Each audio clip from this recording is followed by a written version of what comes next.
Assalamualaikum warahmatullahi wabarakatuh. Saya Vanessa Azilatin. Saya di sini akan menjelaskan time schedule dan rancangan anggaran biaya untuk pembuatan sebuah software.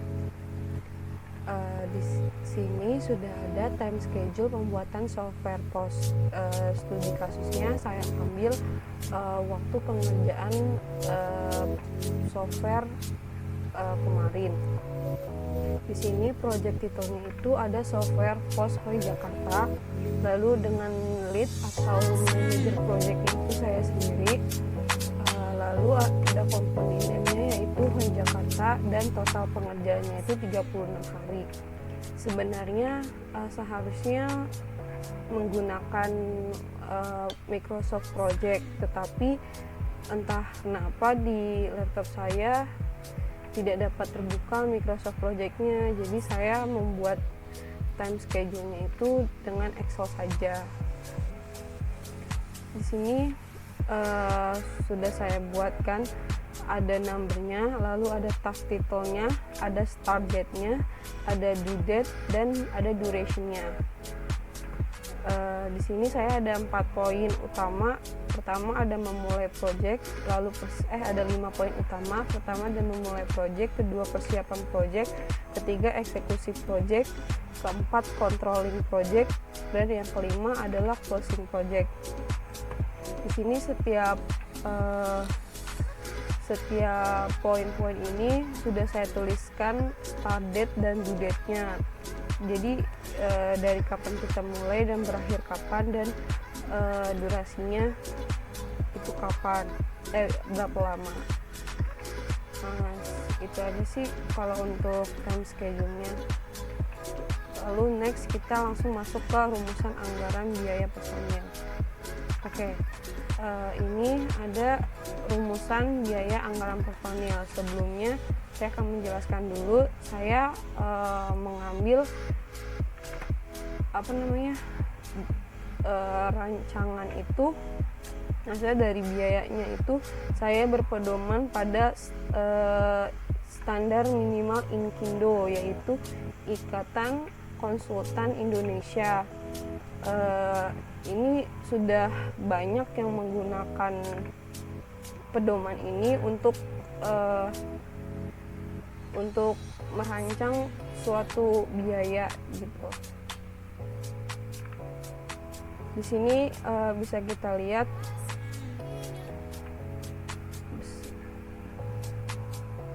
di sini ada perhitungan konversi minimum biaya langsung personil.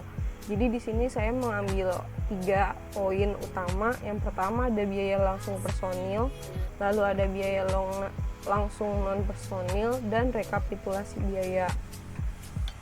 Jadi di buku pedoman ini itu sudah dijelaskan rincian-rincian biayanya yang pada umumnya yang digunakan oleh orang-orang yang mau membuat rancangan anggaran biaya untuk membuat sebuah software. Itu. Mari saya jelaskan cara penggunaan buku pedoman ini. Oh ya, hanya informasi saja, di sini ada yang ICB, ada jenis ICB dan ada jenis NCB. ICB itu untuk tenaga ahli kayak internasional gitu. Lalu kalau NCB itu yang nasional, jadi kita menggunakannya yang nasional saja. Sebagai contoh, di sini saya sudah buat rumusan biaya anggaran personilnya. Lalu kita tuliskan titelnya. Di sini adalah pelaksanaan operasional proyek. Kita tuliskan studi kasusnya itu di Bandung. Nah, di sini ada indeks. Indeks ini apa sih? Indeks ini tuh Indeks itu tuh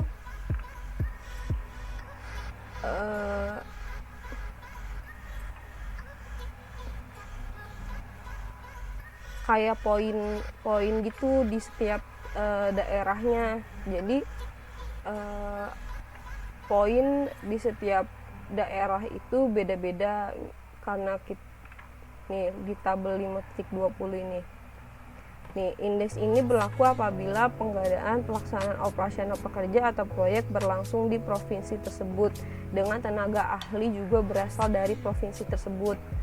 Jadi setiap provinsi itu indeksnya beda-beda. Kita bisa lihat di sini.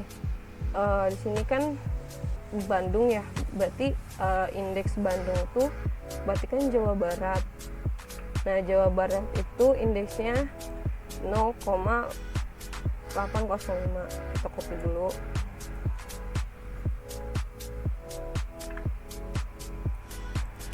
Setelah itu kita langsung lalu di dalam rumusan biaya anggaran personil ini saya membuat sebuah tabel. Di sini ada nomor, lalu ada nama siapa aja yang terlibat dalam pembuatan software ini, lalu ada role-nya itu seperti apa, pendidikan, ini pendidikan terakhirnya, lalu ini lama kerja, jadi berapa lama dia sudah bekerja dalam bidang ini, lalu asal daerah, lalu ada indeks provinsi. Nah, di indeks provinsi ini kita isi di sini kan asli daerahnya Jakarta, berarti indeks provinsinya itu Jakarta. Jakarta itu berarti kan 1. Kita taruh dulu di sini 1.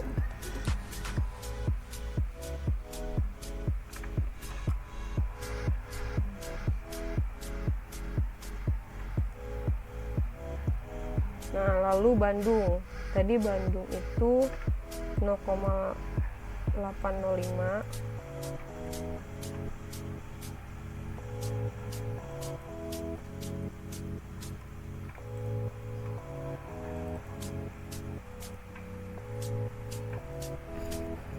Lalu ada Bogor. Bogor itu berarti Jawa Barat juga sama 0,85. Lalu Jakarta lagi itu sama. Nah, lalu selanjutnya ke lead proyek. Lead proyek ini yaitu leader dari pembuatan software ini.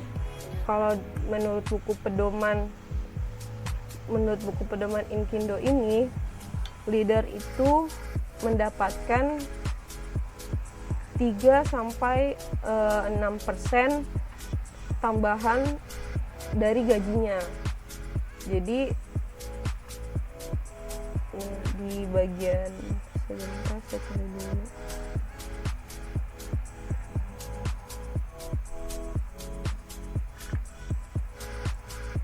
Nah, di sini dapat dilihat untuk peraturannya itu untuk tim leader dan co-team leader dapat diperhitungkan biaya langsung personilnya tambahan sebesar 3% sampai 6%.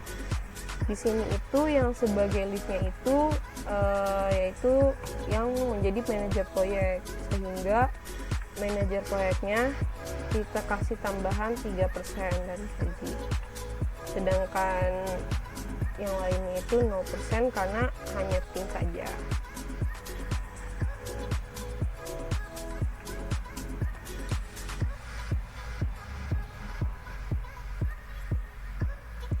Nah, lalu untuk perhitungan biayanya itu seperti ini. Oke, kita mulai saja untuk perhitungan biayanya itu. Yang pertama, untuk orang pertama itu menentukan indeks Jakartanya itu dapat ditentukan dari kita lihat pendidikan terakhir orang pertama itu, yaitu dia pendidikan terakhirnya itu S2, dan lama kerja itu maksudnya pengalaman kerjanya itu selama 7 tahun. Jadi indeks Jakartanya itu bisa kita lihat di sini. Kita menggunakan tabel 2 yang undangan pelelangan nasional atau NCB. Kita pakai yang tenaga ahli. Jadi tadi pendidikan terakhirnya S2 dan lama kerjanya itu 7 tahun, berarti gajinya itu segini. Kita copy dulu, kita taruh di sini.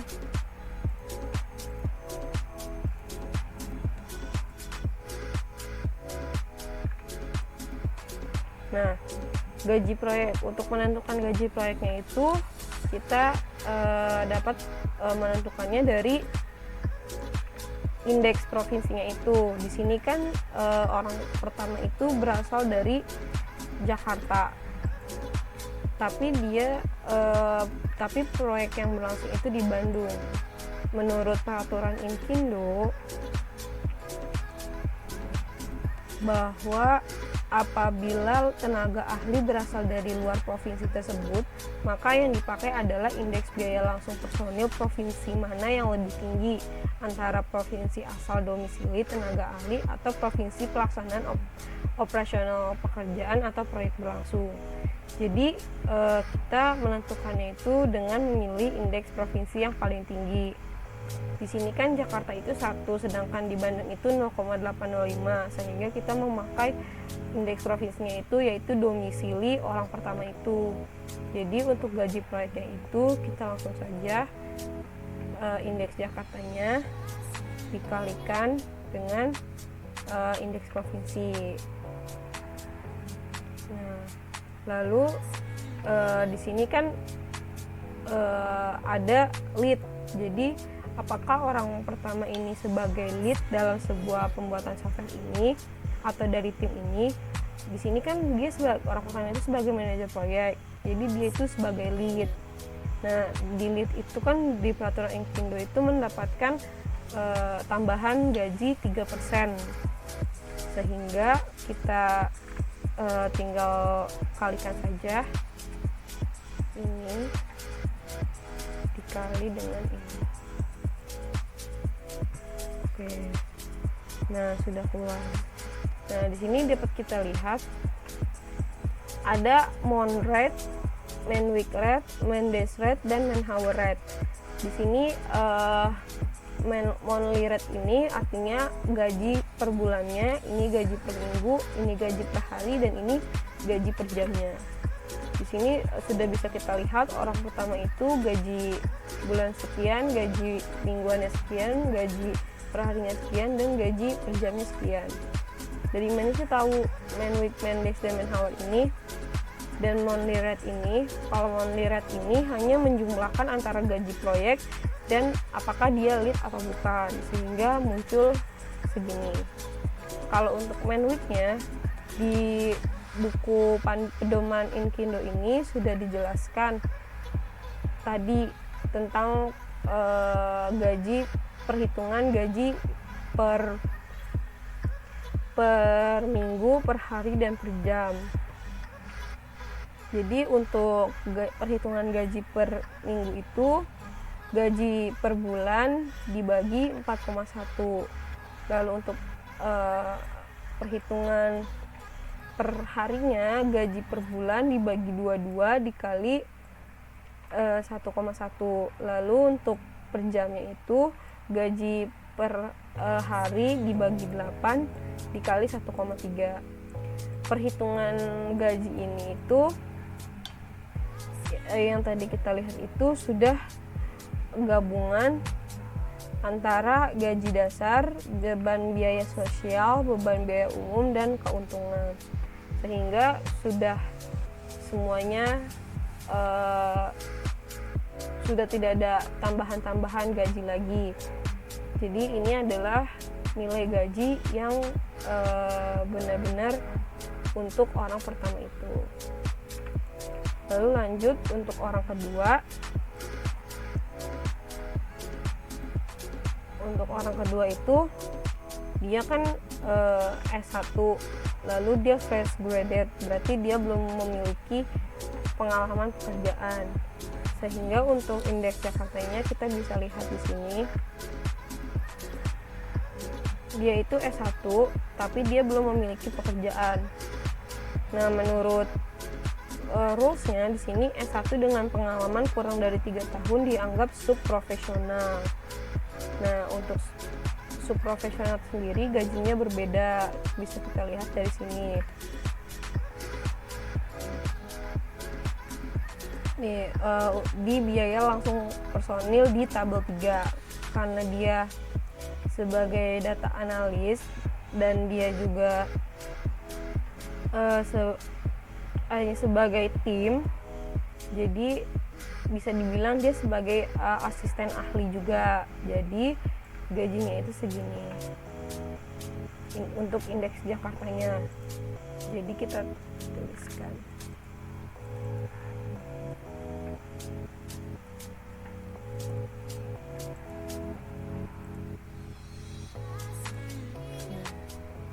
lalu untuk gaji proyeknya di sini kan dia tinggal di Bandung dan proyeknya juga di Bandung, jadi sama, jadi tinggal kita kalikan saja.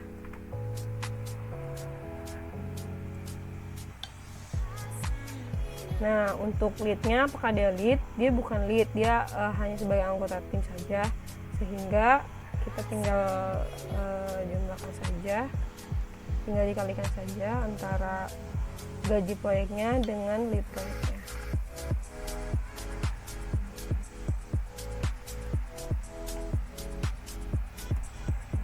Nah, sehingga sudah terlihat.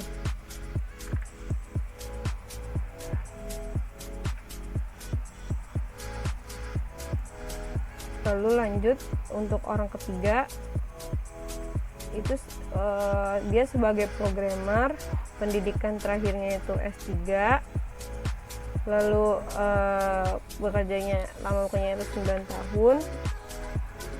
Kita bisa lihat di sini untuk S3 lalu 9 tahun, berarti ini kita langsung taruh saja di sini.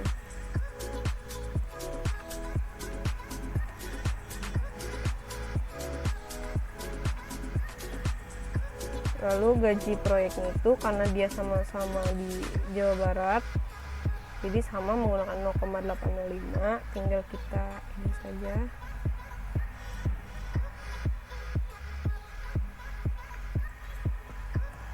Nah, itu juga dia hanya sebagai anggota saja, jadi kita tinggal kalikan saja. Nah, seperti itu. Selanjutnya kita lanjut untuk orang keempat. Dia pendidikan terakhirnya SMA, lalu dia pengalaman kerjanya 10 tahun, asal daerahnya Jakarta. Kita lihat dulu indeks Jakartanya itu. Di sini kan tertulisnya hanya ada S1 atau setara, S2 dan S3, tidak ada yang SMA. Sehingga untuk itu dia tergolong sebagai juga sub profesional. Tetapi kan kalau sub profesional ini kan hanya untuk yang minimal S1, sehingga bisa kita ini aja. Di sini kan paling kecil itu 10 juta. Jadi pasti di bawah ini, di bawah 10 juta, berarti kita kira-kira aja kita taruh misalkan 9 juta.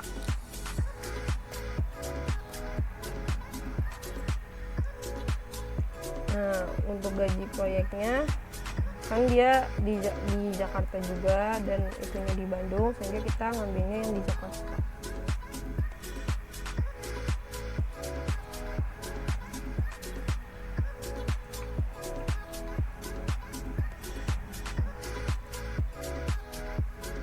Nah, untuk ininya, biaya leadnya kan dia bukan sebagai lead, sehingga tinggal kita pakai saja dengan 0. Oke, semuanya sudah terlihat di sini. Untuk biaya pertama, untuk orang pertama, meliratnya segini, main weeks-nya, main days-nya, dan main hour-nya. Kita lanjut ke biaya langsung personilnya, yaitu poin utamanya. Di sini itu dari yang tadi rumusan anggaran itu kita pindahkan semuanya ke biaya langsung personil. Pertama kita isi ini dulu jumlah orangnya. Jumlah orang itu semuanya di sini 1. Nah, durasi kerjanya kita kan tadi di sini lihat 36 hari, berarti di sini tuh 36 hari.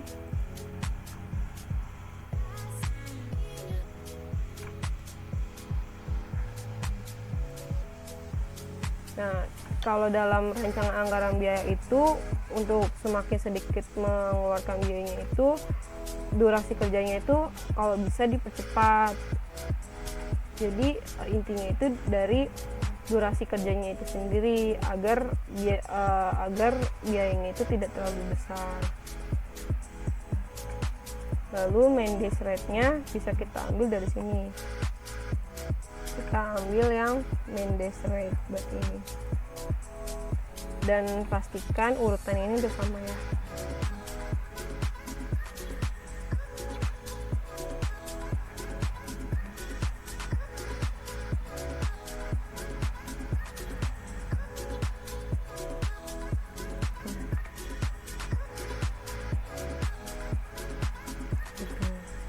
Untuk total biayanya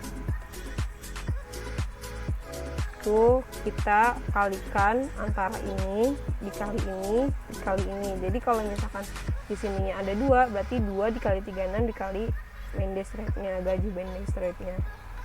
Berarti ini kita kan karena ini hanya 1, berarti kita kalikan ininya saja langsung. Gitu. Nah, ininya kita tarik ke bawah. Ya, jadi sudah terlihat untuk biaya langsung personilnya itu sebesar 170.869.500. Lalu kita masuk ke biaya langsung non personil. Di sini itu biaya-biaya apa saja yang dibutuhkan untuk alat atau tools apa saja yang dibutuhkan untuk pembuatan software tersebut. Dalam Inkindo sendiri sudah diterangkan mengenai biaya langsung non personil. Jadi ada nomor, jenis pengeluarannya, satuannya, harganya, dan keterangannya. Di sini sudah ada. Jadi dapat dilihat saja di sini. Ada harga satuannya, ada total harganya. Jadi kita tuliskan saja seperti ini: nomor, keterangan, jumlah unit, harga unit, dan subtotal. Itu biaya langsung non personil. Lalu masuk ke rekapitulasi biaya. Di rekapitulasi biaya ini isinya yaitu ada biaya langsung personil, biaya langsung non personil, dan PPN-nya 10%. Jadi kita bisa langsung masukkan saja subtotalnya dari biaya langsung personilnya tadi segini.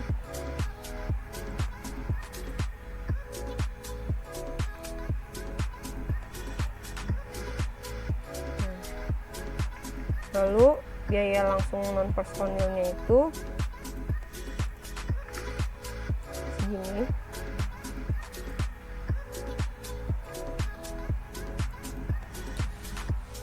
Nah, jadi rekapitulasi biayanya antara personil dan non personil itu 180.339.500, dan ada PPN-nya itu 10%, yaitu 18.033.950, sehingga untuk total pembuatan software ini sejumlah 198.373.450.